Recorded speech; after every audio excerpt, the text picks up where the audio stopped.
Hello everyone, in this video I'm going to show you how to unblock someone you have previously blocked in your Facebook here. So if you need to unblock someone, you need to go to the block list here. So for that you need to go to the right corner. As you can see, there's a 3-line menu here. You need to tap on it.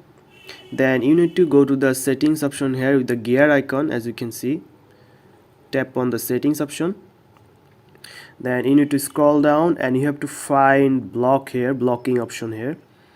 As you can see, there's an option called blocking here.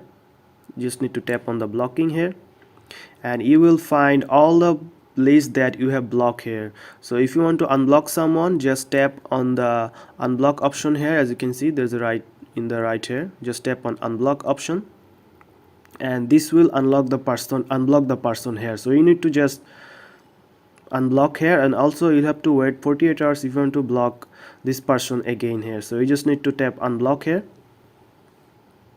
and as you can see that person is removed from your block list here. So that person is now unblocked, so you can now send him friend request or he can send you friend request.